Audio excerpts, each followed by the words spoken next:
அப்பத்தா போட்ட நாடகத்தினால சேது தமிழ் ஒன்று சேர்ந்ததை பார்க்கும்போது யாருக்கெல்லாம் நல்லா இருந்ததோ இந்த வீடியோக்கு ஒரு லைக் பண்ணுங்க. வாங்க வீடியோக்குள்ள போலாம். என்னம்மா, இந்த அப்பத்தா இப்படி ஒரு நாடகத்தை நடத்திட்டு தமிழ்ச்செல்வியையும் சேதுவையும் ஒரே வீட்டுக்குள்ள ஒன்னா வாழ வச்சிடுச்சு. நீ வேணா பாரு, கூடிய சீக்கிரமா அவ போஸ பத்தி கண்டிப்பா பெரியப்பா கிட்ட போட்டு கொடுக்க தான் போறா. அதுக்கப்புறம் நாம இந்த கொட்டகை இல்ல, இந்த இடத்துலயே இல்லாம போய் ரோட்ல தான் பிச்சை எடுக்க போறோம் அப்படின்னு சொல்லிட்டு சித்ரா சொல்ல, ஏய் அமைதியா இருடி, என்னடி எவ்வளவு நேரம் அவளும் அந்த வீட்டுக்குள்ள இருந்துட முடியும்? கண்டிப்பா ஏதாவது ஒரு திட்டத்தை போட்டு அவளை வீட்டுக்கு வெளியே கூட்டிட்டு தான் வரப்போறேன். இன்னொரு பக்கம் தமிழ்ச்செல்வியை பார்த்து அப்பத்த கூப்பிட்டு, என்னடி தமிழு, உன் புருஷன் கூட இப்போ நீ சந்தோஷமா தானே வாழ்ந்துக்கிட்டு இருக்க? இங்க பாரு அம்மாச்சி, உனக்காக தான் நான் அவர் கூட சேர்ந்து வாழ்றேன்னு சொல்லி ஒத்துக்கிட்டேன். ஒரே வீட்டில் ஒரே ரூம்ல இருக்கிறோமே தவிர எனக்கும் அவருக்கும் ஒரு சம்மந்தமும் கிடையாது. அம்புட்டு தான் நான் சொல்லுவேன். சும்மா சும்மா வந்து என்னை தொல்லை பண்ணிக்கிட்டு இருக்காதீங்க அம்மாச்சி. சரிதாண்டி சரிதாண்டி, ஏதோ என் மேலே பாசத்தை வச்சு நீயும் அவனை ஒன்று சேர்றதா ஒத்துக்கிட்டீங்க. எனக்கு அதுவே சந்தோஷம்தான். கூடிய சீக்கிரமா ரெண்டு பேரும் ஒருத்தருக்கு ஒருத்தர் விட்டு கொடுத்து வாழ்வீங்கடி அப்படின்னு அம்மாச்சி சொல்ல, இங்க பாரு அம்மாச்சி, எனக்கு காலேஜுக்கு நேரம் ஆயிடுச்சு. நான் வேற வேலைக்கு போயிட்டு அப்படியே காலேஜுக்கு போகணும். நான் கிளம்புறேன் அப்படின்னு சொல்லிட்டு தமிழ்ச்செல்வி வீட்டை விட்டு வெளியே வந்த நேரம் கண்மணி தமிழ்ச்செல்விக்கு ஃபோன் பண்றாங்க. சொல்லு கண்மணி, எப்படி இருக்க? ஆமா, ஹனிமூன்லா நல்லா என்ஜாய் பண்ணியா அப்படின்னு சொல்லிட்டு தமிழ்ச்செல்வி கேட்க, அண்ணி நீங்க என்ன விசாரிக்கிறது இருக்கட்டும். ஆமா, நீங்களும் அண்ணனும் ஒன்று சேர்ந்துட்டீங்களாமே, வீட்டுக்குள்ள வந்து ரெண்டு பேரும் ஒன்றா வாழ்ந்துக்கிட்டு இருக்கீங்களா? எல்லாத்தையும் நான் கேள்விப்பட்டேன் அப்படின்னு சொல்லிட்டு கண்மணி சொல்ல, ஆமா, வேற என்ன பண்றது, அம்மாச்சி இப்படி ஒரு நாடகத்தை நடத்தி என்னை வீட்டுக்குள்ள கூப்பிடும் நான் நினைச்சு கூட பார்க்கல. சரி கண்மணி, போன இடம்லாம் நல்லா இருக்கா, பிடிச்சிருக்கா, என்னைக்கு மறுபடியும் வரப்போறீங்க அப்படின்னு சொல்லிட்டு தமிழ்ச்செல்வி கேட்க, நான் நாளைக்கு இல்லை நாளன்னைக்கு வந்துடுவோம். அவர் இருக்காரு, உங்ககிட்ட பேசணுமா அப்படின்னு சொல்லிட்டு கண்மணி ஆறுமுகத்துக்கிட்ட ஃபோனு கொடுக்க, எப்படி தங்கச்சி இருக்க? நல்லா இருக்கனே, நீங்க எல்லாரும் நல்லா இருக்கீங்களா? எல்லாரும் நல்லா இருக்கோம். அதுக்கப்புறம் உங்ககிட்ட ஒரு முக்கியமான விஷயம் பேசணும். சொல்லுங்கண்ணே. இல்லை, ஒரு நிமிஷம் இரு கண்மணி, இரு, இங்கே சரியா எனக்கு டவர் கிடைக்கல, நான் அப்படி போய் பேசிட்டு வரேன் அப்படின்னு சொன்ன ஆறுமுகம் இங்கே தனியாக வந்து தமிழ்ச்செல்வி கிட்ட பேச ஆரம்பிக்கிறாரு. அண்ணே, என்னென்ன விஷயம்? இங்கே பாருமா, நான் உங்ககிட்ட பேசுகிற விஷயம் யாருக்குமே தெரிய வேண்டாம். கண்மணி தினமும் மாத்திரை எடுத்துக்கிறா, அதை பற்றி உனக்கு ஏதாவது தெரியுமாமா அப்படின்னு சொல்லிட்டு ஆறுமுகம் இங்கே தமிழ்ச்செல்வி கிட்ட கேட்க, என்னென்ன சொல்றீங்க? எனக்கு அப்படி எதுவும் தெரியாதே. ஏன நீங்களே அவகிட்ட கேட்க வேண்டியது தானே, இந்த மாத்திரை எதுக்காக சாப்பிட்றேன்னு. நானும் கேட்டேன்தான். ஆனா உங்க வீட்டில் இருக்காங்களே ஈஸ்வரி, அந்த அம்மா தான் இவகிட்ட மாத்திரையை கொடுத்து தினம் தினம் போட சொல்லுவாங்களாம். இவளும் இங்கே எடுத்துக்கிட்டு வந்திருக்கா. ஏன் எதுக்குன்னு கேட்டா, எனக்கு கால் இப்படி இருக்குல்ல, அதனால சித்தி எங்கேயோ வைத்தியரை பார்த்து இந்த மாத்திரை எனக்கு தினம் தினம் கொடுத்துக்கிட்டு இருக்காங்கன்னு சொல்லி என்கிட்டயே சொல்றா அப்படின்னு சொல்லிட்டு ஆறுமுகம் சொல்ல, அண்ணே என்னென்ன சொல்றீங்க? அட ஆமாமா, எனக்கு அந்த இடத்துல தாம்மா சந்தேகமா இருக்கு. அண்ணே, நீங்க எந்த கவலையும் பட வேண்டாம். கண்மணிக்கு தெரியாம அந்த மாத்திரைய போட்டோ எடுத்து எனக்கு வாட்ஸ்அப்ல அனுப்புங்க. என்னோட காலேஜ்ல எங்க லெக்சரருக்கு கொஞ்சம் மெடிசனை பத்தி தெரியும். அதனால இந்த டேப்லெட் எதுக்கு யூஸ் பண்றாங்கன்னு நான் கேட்டு தெரிஞ்சுக்கிட்டு உங்ககிட்ட சொல்றேன் அப்படின்னு தமிழ்ச்செல்வி சொல்ல, சரிம்மா, நான் உனக்கு போட்டோ அனுப்புறது யாருக்கும் தெரிய வேண்டாம், நீ விசாரி அப்படின்னு சொல்லிட்டு கொஞ்ச நேரத்துல கண்மணி எடுத்துக்கிற மாத்திரையும் போட்டோ எடுத்து தமிழ்ச்செல்விக்கு அனுப்புறாரு. தமிழ்ச்செல்வி எப்பவும் போல இங்க ஹோட்டல்ல எல்லா வேலையும் முடிச்சுட்டு நேரா காலேஜுக்கு போக, காலேஜோட இன்டர்வல்ல தனக்கு தெரிஞ்ச லெக்சரர் கிட்ட இந்த மாத்திரையோட போட்டோவையும் எடுத்து காட்ட, அதை பார்த்ததும், என்னம்மா இந்த மாத்திரையை யார் உங்க குடும்பத்துல எடுத்துக்கிறா? என்னோட ஹஸ்பண்டோட தங்கச்சி தான் எடுத்துக்கிறாங்க. இது எதுக்கு சாப்பிட்றாங்கன்னு இது நாள் வரைக்கும் தெரியல மேடம். உங்களுக்கு தெரிஞ்சா சொல்ல முடியுமா? என்னம்மா இது, உங்கள் சொந்தக்காரவங்களே எடுத்துக்கிறாங்களா? வாய்ப்பே கிடையாது. இந்த இந்த டேப்லெட் சாப்பிட்டா கண்டிப்பாக கை கால் விழுந்துடும், எழுந்து காலம் ஃபுல்லாக நடக்கவே முடியாது. யாரும்மா உங்களுக்கு இந்த டேப்லெட்டை ரெக்கமெண்ட் பண்ணது அப்படின்னு சொல்லிட்டு அங்கே லெக்சரர் கேட்க, என்ன மேடம் சொல்கிறீங்க? இந்த டேப்லெட் சாப்பிட்டா கை கால் விழுந்துடுமா? அட ஆமாம்மா, நான் உனக்கு பொய் சொல்கிற மாதிரி தெரிஞ்சதுன்னா நீ வேணா தெரிஞ்ச டாக்டர்ஸ் கிட்ட எடுத்துகிட்டு போய் இந்த டேப்லெட்டை நீ காட்டு. கண்டிப்பாக நான் சொல்கிறது தான் சொல்லுவாங்க. இமிடியேட்டாக இந்த டேப்லெட் போடுறத நிறுத்த சொல்லு அப்படின்னு சொல்லிட்டு தமிழ்ச்செல்விக்கு அங்கே லெக்சரர் ஒரு பெரிய அதிர்ச்சியை கொடுக்குறாங்க. அப்போது ஈஸ்வரியாத்தை தான் கண்மணிக்கு இந்த டேப்லெட்டை ரெகுலராக கொடுத்துக்கிட்டு இருக்காங்க. ஏன் கொடுக்கணும்? எதுக்காக கொடுக்கணும்? என்ன நோக்கத்துக்காக கொடுக்கணும்? இல்ல, இதை நாம உடனடியா தெரிஞ்சுக்கணும். முதல்ல ஆறுமுகத்தானனுக்கு ஃபோன் பண்ணி கண்மணியை இந்த டேப்லெட் எடுக்கக்கூடாதுன்னு சொல்லணும் அப்படின்னு சொல்லிட்டு தன்னோட ஃபோனை எடுத்து அவசரமா இங்க ஆறுமுகத்துக்கு ஃபோன் பண்ணி, அண்ணே, முதல்ல கண்மணியை அந்த டேப்லெட் எடுக்க வேண்டாம்னு சொல்லுங்க. ஏமா, எதுக்குமா? ஆமாண்ணே, இந்த டேப்லெட்டை பற்றி என்னோட காலேஜில் லெக்சரர் கிட்ட விசாரித்தேன். இந்த டேப்லெட்டை சாப்பிட்டா கண்டிப்பாக நல்லா இருக்கிறவங்க கூட கை கால் விழுந்துடுன்னு சொல்லிட்டு சொல்லியிருக்காங்க. அதனால இமிடியேட்டாக நிறுத்துங்கண்ணே. ஆமாம், நீங்கள் என்னைக்கு வீட்டுக்கு வருவீங்க அப்படின்னு சொல்லிட்டு ஆறுமுகத்துக்கிட்ட கேட்க, நாளைக்கு வந்துடுறேம்மா. ஆமாண்ணே, அதுதான் சரி. சீக்கிரமாக நீங்கள் கண்மணி அழைச்சிக்கிட்டு நாளைக்கே வந்துடுங்க. நாம் ஒரு நல்ல டாக்டர்கிட்ட போய் கண்மணியை காமிச்சா கண்டிப்பாக அவளுக்கு சீக்கிரமாகவே பரிபூர்ணமாக குணப்படுத்திடலான்னு லெக்சரர் சொல்லியிருக்காங்க. வந்துடுங்கண்ணே அப்படின்னு ஆறுமுகத்துக்கிட்ட ஃபோன் பேசிட்டு தமிழ்ச்செல்வி நேராக வேலைக்கு கூட போகாமல் வீட்டுக்கு போகிறாங்க. வீட்டுக்கு வந்த தமிழ்ச்செல்வி மோகனா உட்காந்துக்கிட்டு இருக்க, அத்தை உங்ககிட்ட கொஞ்சம் பேசணும். சொல்லு தமிழ். அத்தை, கண்மணி ரொம்ப நாளாக மாத்திரை எடுத்துக்கிறா. அது யார் கொடுக்கறதுன்னு உங்களுக்கு தெரியுமா? அட, வேற யாரு, நம்ம ஈஸ்வரி தான். அவ தான் ஏதோ வைத்தியர்கிட்ட இருந்து மாத்திரையை வாங்கிட்டு வந்து அப்பப்போ கண்மணிக்கு கொடுப்பா. கேட்டா அவ கை கால் நல்லபடியா இருக்கணும்னு சொல்லிட்டு கொடுப்பா. இப்போ எதுக்காக அதை கேட்குற தமிழ் அப்படின்னு சொல்லிட்டு மோகனா கேட்க, அதெல்லாம் ஒன்றும் இல்லை, சும்மா தெரிஞ்சுக்கலாம்னு சொல்லிட்டு தான் ஆறுமுக அண்ணன் ஃபோன் பண்ணியிருந்தாரு. கண்மணியை நாளைக்கு வீட்டுக்கு கூட்டிட்டு வராராம் அப்படின்னு சொன்னதும் அங்கே இருந்த மோகனாவுக்கு ரொம்ப சந்தோஷமா இருக்கு. இன்னொரு பக்கம் ரொம்ப குழப்பத்தோட ஈஸ்வரியத்தை எதுக்காக இந்த மாத்திரையை கண்மணிக்கு எதுக்காக கொடுக்கணும், ஒருவேளை ஏதாவது பழி வாங்குற நோக்கமா இருக்குமா அப்படின்னு சொல்லிட்டு ரொம்ப குழப்பத்தோடவே தமிழ்ச்செல்வி படுத்தும் தூங்கிடுறாங்க. மறுநாள் எப்பவும் போல ஆறுமுகம் கண்மணியை அழைச்சிக்கிட்டு வீட்டுக்குள்ள வர அங்க இருந்த ராஜாங்கம் மோகனா எல்லாருமே சந்தோஷமாகறாங்க.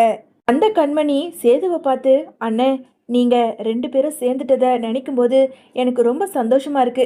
கேள்விப்பட்டேன் அண்ணியே நீங்க ஏத்துக்கிட்டீங்கன்னு. இனிமே 2 பேரும் பிரியவே கூடாது. கோர்ட்டில் நடக்கிற விவாகரத்தை கூட நீங்க தயவு செஞ்சு கேன்சல் பண்ணிடுங்கண்ணே.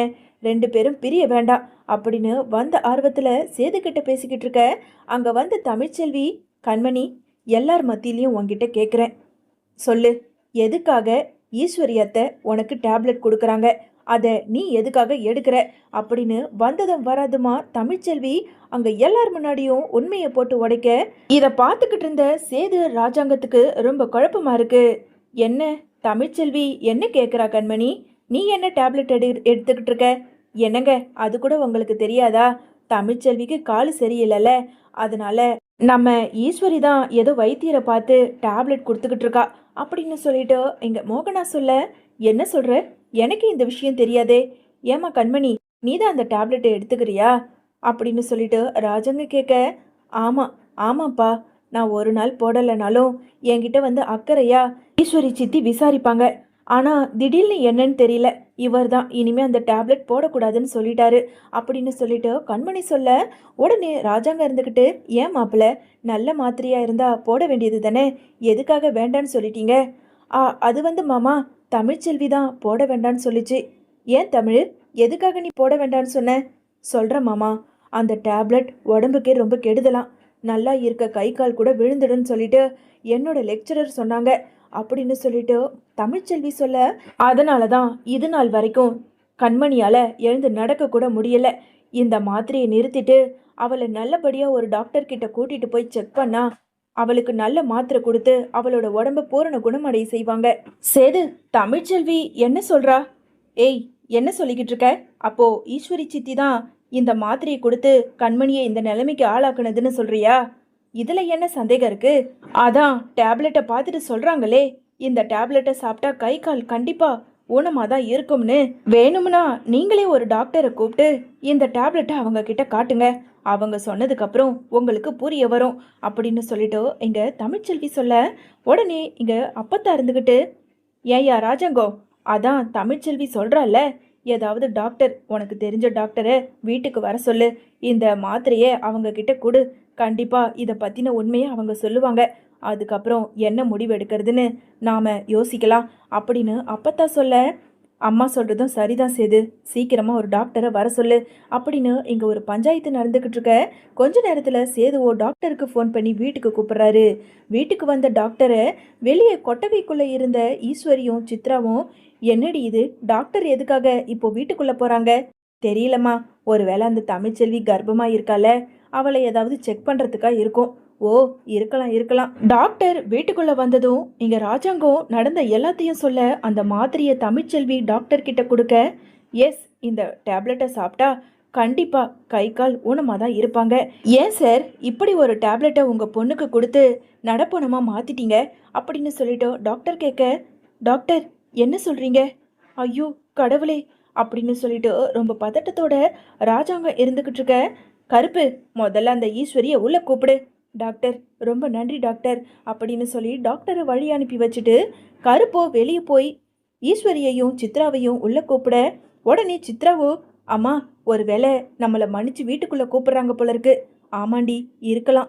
நாமளும் இந்த வேகாத வெயில வெந்து ரொம்ப நாசமாயிட்டே இருக்கோம். ராஜாங்க மாமா கிட்டேயும் அவர்கிட்டயும் ஏதாவது மன்னிப்பு கேட்டு அந்த வீட்டுக்குள்ள போகலாம். வா வா, அவங்க மனசு மாறதுக்குள்ள உள்ள போவோம் அப்படின்னு சொல்லிட்டு ஈஸ்வரியும் சித்ராவும் ரொம்ப ஆர்வத்தோட வீட்டுக்குள்ள வராங்க. ஈஸ்வரி வந்த பார்த்ததும் அப்பத்தா இருந்துக்கிட்டு, அடியே கேடு கெட்டவளே, என்ன வேலைடி பார்த்து வச்சிருக்க? எதுக்காகடி கண்மணிக்கு நீ மாத்திரை கொடுத்து அவளை கை கால் இல்லாம ஆக்குன அப்படின்னு சொல்லிட்டு அப்பத்தா கேட்க, என்ன சொல்றீங்க அத்தை? எனக்கும் இதுக்கும் எந்த சம்மந்தமும் கிடையாது. நான் என்ன பண்ணேன்? என்ன பண்ணியா? கண்மணி சொல்லுமா. சித்தி, நீங்க தானே சித்தி எனக்கு தினம் தினம் இந்த மாத்திரையை தவறாம போடணும்னு சொல்லி எடுத்துட்டு வந்து கொடுப்பீங்க. காலியானதுக்கு அப்புறம் கூட விசாரிச்சு எடுத்துட்டு வந்து கொடுப்பீங்களே. இந்த டேப்லெட்டை பத்தி தமிழ்ச்செல்வி அண்ணி தான் எப்படியோ கண்டுபிடிச்சிருக்காங்க. இந்த டேப்லெட்டை சாப்பிட்டா நல்லா இருக்கவங்க கூட நடக்க முடியாம ஆயிடும்னு சொல்லிட்டாங்க. அப்போ இதுக்காக தான் எனக்கு மாத்திரையை கொடுத்தீங்களா அப்படின்னு சொல்லிட்டு அழுதுகிட்டே கண்மணி சொல்ல, உடனே இங்க ராஜாங்கம், ஏய் ஈஸ்வரி, என்ன இப்படி ஒரு கேடுகெட்ட வேலையை பார்த்து வச்சிருக்க? என் பொண்ணுடைய வாழ்க்கையை ஒரே அடியா நாசமாக்கணும்னு நினைச்சிட்டியா? என் பொண்ணு வாழ்க்கைய எவனோ ஒரு பொறுக்கிக்கு கல்யாணம் பண்ணணும்னு முடிவு பண்ணேன். அதையும் என் மருமக தமிழ்ச்செல்வி காப்பாத்தி கொடுத்துட்டா. அப்போ நீ தான் இவளுக்கு மாத்திரையை கொடுத்து அவளை எழுந்துக்க முடியாத அளவுக்கு ஆக்குனியா? நீ எல்லாம் நல்லா இருப்பியா? முதல்ல இந்த வீட்டை விட்டு வெளியே போ. இந்த வீடு இல்லை, வெளியே கூட உனக்கு இடமே கிடையாது அப்படின்னு சொல்லிட்டு ராஜாங்கம் பேச சன்னாசிக்கோ கோவம் வந்து ஈஸ்வரியை போட்டு அடி வெளுத்து வாங்குறாரு. போதும், நிறுத்துங்க. நான் என்ன பண்ணேன்? நான் ஒரு நல்ல வைத்தியரா பார்த்து கண்மணிக்கு மாத்திரையை வாங்கி கொடுத்தேன். அது இப்படி வேலை செய்யும்னு எனக்கு என்ன தெரியும்? அவ மேலே ஒரு அக்கறையில தான் நான் மாத்திரை வாங்கி கொடுத்தேன் அப்படின்னு சொல்லிட்டு ஈஸ்வரி ஒரு பெரிய நடிப்பு நடிக்க, உடனே அங்கே தமிழ்ச்செல்வி, இங்க பாருங்க, இப்படியெல்லாம் பொய் சொல்லிக்கிட்டு இருக்காதீங்க. நீங்க ஏதோ ஒன்று மனசுக்குள்ள வச்சுக்கிட்டு தான் கண்மணியை பழி வாங்கியிருக்கீங்க. அது மட்டும் எனக்கு உறுதியாக சொல்லுவேன். நீங்க முதல்ல இந்த வீட்டை விட்டு வெளியே போங்க அப்படின்னு சொல்லிட்டு தமிழ்ச்செல்வி சொல்லிக்கிட்டு இருக்க, ஏய் நீ யாருடி என்னை வெளியே போன்னு சொல்றதுக்கு அப்படின்னு ஈஸ்வரி சொல்ல, உடனே சேது இருந்துக்கிட்டு, அவ என்னோட பொண்டாட்டி, என் தங்கச்சியோட வாழ்க்கையை காப்பாற்றி கொடுத்தா. அதுக்கப்புறம் இப்போ அவ இருக்க நிலைமையை மாற்றி கொடுத்துருக்கா. இவளை பார்த்தா நீங்கள் யாருன்னு கேட்குறீங்க? முதல்ல நீங்கள் யார் இந்த குடும்பத்துக்கு? நல்லது பார்த்து உங்களை இந்த வீட்டில் தங்க வச்சா கடைசியில் உண்ட வீட்டுக்கே ரெண்டகம் பண்ணிக்கிட்டு இருக்கீங்களே. என் தங்கச்சியோட வாழ்க்கையை எப்படி நாசமாக்கிட்டீங்களே.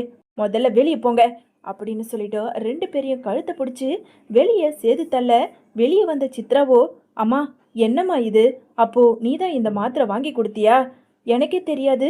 ஆமாண்டி, நான் தான் வாங்கி கொடுத்தேன். இவ்வளோ சொத்துக்கு ராஜா மாதிரி அந்த ராஜாங்க மட்டும் இருந்துக்கிட்டு ஏன் புருஷன் அந்த ஆளுக்கு வேலைக்கார மாதிரி இருந்துக்கிட்டு இருக்கான். அப்போ அந்த ராஜாங்க குடும்பம் மட்டும் நிம்மதியாக சந்தோஷமாக இருந்துட முடியுமா? அதனால தான் அவனோட பொண்ணை எப்படியாவது கை கால் விழ வைக்கணும்னு சொல்லிட்டு அவளுக்கு சின்ன வயசுலேருந்தே இந்த மாத்திரையை நானே கொடுக்க ஆரம்பித்தேன். சின்ன வயசில் தெரியாமல் கொடுத்தேன். எப்படியோ அவளும் வாங்கி போட்டுப்பா. அதுக்கப்புறம் கருத்து தெரிஞ்சதுக்கு அப்புறம் கொடுக்க ஆரம்பிச்சேன். இப்போ அந்த தமிழ்ச்செல்வி உண்மையை கண்டுபிடிச்சிட்டா அப்படின்னு சொல்லிட்டு ஈஸ்வரி சித்ரா கிட்ட எல்லா உண்மையும் சொல்லிக்கிட்டு இருக்காங்க. இன்னொரு பக்கம் வீட்டில் ராஜாங்கம், மோகனா, அப்பத்தான்னு எல்லாருமே கண்மணியை நினைச்சு வருத்தப்பட்டுக்கிட்டு இருக்க, உடனே தமிழ்ச்செல்வியோ, நீங்க யாரும் எதுக்கும் கவலைப்பட வேண்டாம். ஒரு நல்ல டாக்டரை பார்த்து கண்மணிக்கு ட்ரீட்மெண்ட் கொடுத்தா சீக்கிரமாவே எழுந்து நடந்துருவா. டாக்டர் நம்பிக்கை கொடுத்துருக்காங்க அப்படின்னு சொல்லிட்டு தமிழ்ச்செல்வி எல்லாருக்கும் ஆறுதல் சொல்லிக்கிட்டு இருக்காங்க.